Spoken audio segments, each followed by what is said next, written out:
Assalamualaikum warahmatullahi wabarakatuh. Rahayu, rahayu, rahayu. Om Swastiastu. Salam, assalamualaikum, namo buddhaya, salam sejahtera untuk kita semuanya. Selamat pagi teman-teman. Bagaimana kabarnya hari ini? Pasti sehat, kaya raya, dan bahagia.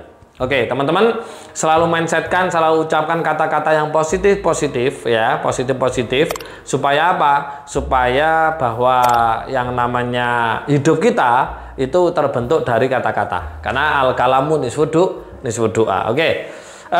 Kesempatan hari ini saya akan membagikan pengalaman ya. Jadi sebenarnya bukan pengalaman juga sih. Ini juga sebuah ilmu ya.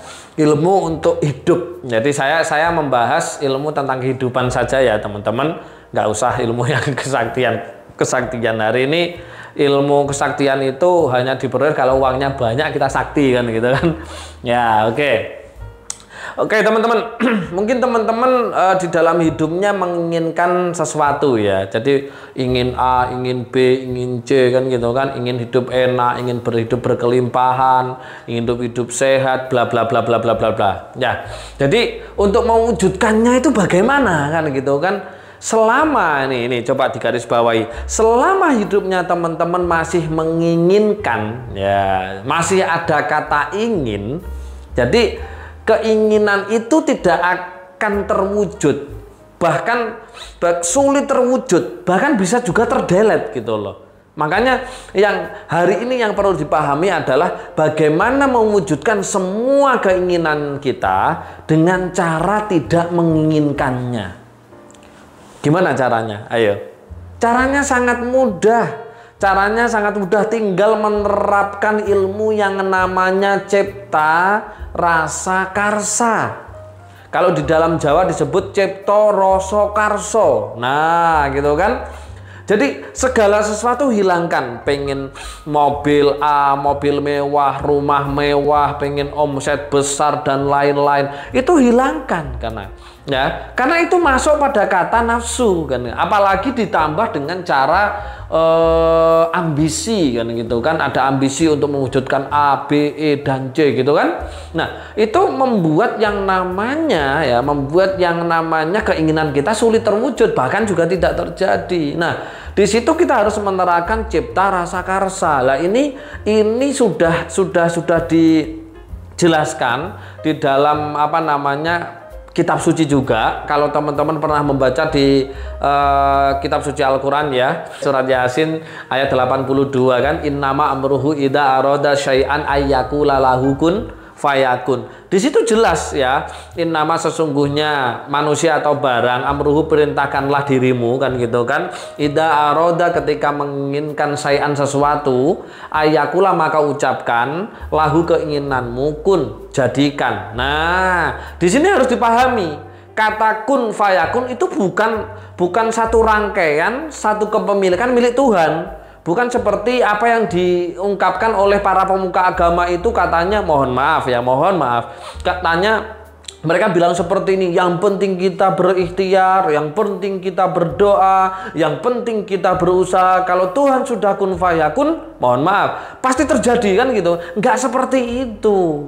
Kalau kita memahami grammar ya, memahami grammar Al-Quran ya kan, di beberapa ilmunya, di nahwu gitu kan, ada sorob juga, tapi ini pelajaran nahwu ya, dan alfiyah gitu ya, grammar. Nah, kita akan paham bahwa di sini kata kun, di situ ada kata sambung di situ gitu kan, ada huruf fa gitu kan. Jadi ini bukan satu kesatuan, ini wilayah sendiri-sendiri, sesuai dengan ilmu cipta rasa karso kan gitu kan. Ini ilmu sendiri-sendiri. Di situ ada kun jadikan, terus di situ ada kata fayakun maka tak jadikan. Ini kan beda.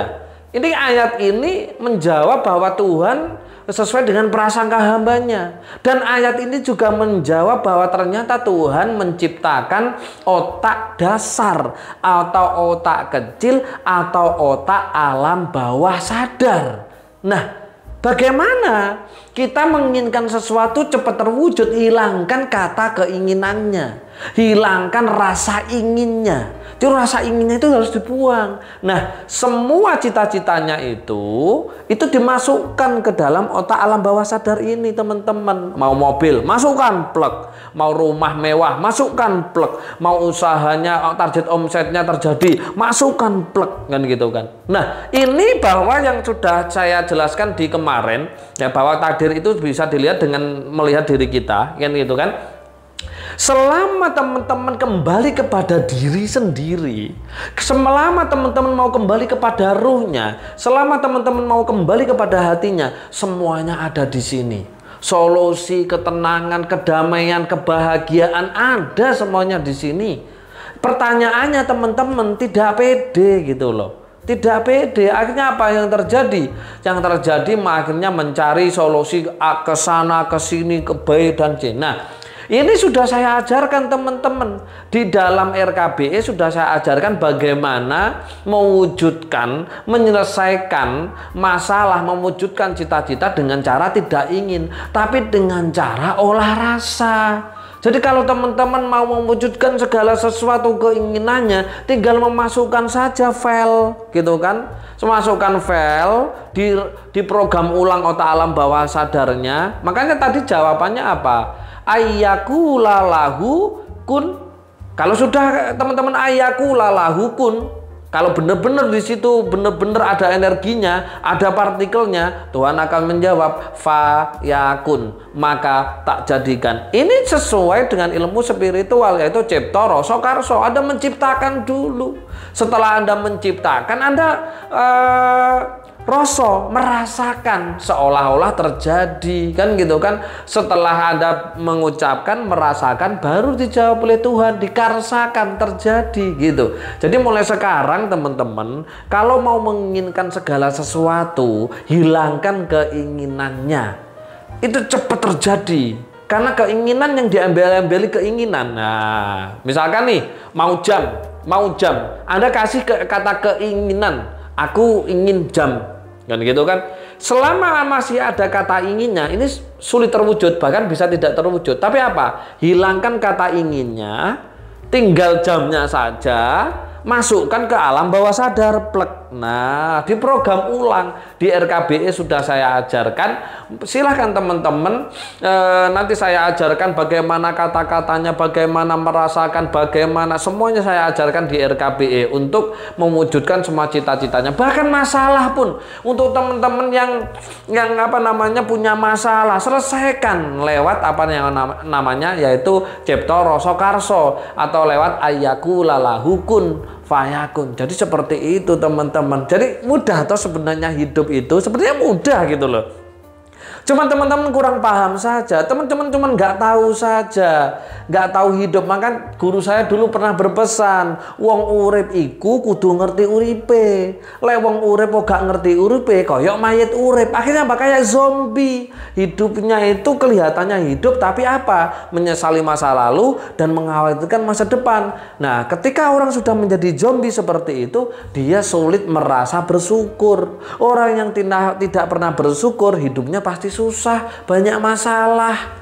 Udah jelas kan, la in syakartum la azidanakum, siapa mau bersyukur pasti tak tambah. Kan gitu. Wa la in kafartum inna adzabi lasyadid. Tapi kalau nggak mau bersyukur, tak kasih masalah-masalah yang sangat pedih, bukan di jannah, bukan di surga maksudnya, hari ini juga. Nah, ini penting sekali teman-teman. Jadi silahkan teman-teman praktekkan. Kalau mau apapun dihilangkan kata inginnya. Ya. Jadi bagaimana caranya? Bisa langsung dipraktekkan sendiri ya, langsung dimasukkan ke alam bawah sadar, di reprogramming, di program ulang kan gitu kan. Kalau tidak mengerti, silakan ayo teman-teman kita ber-RK.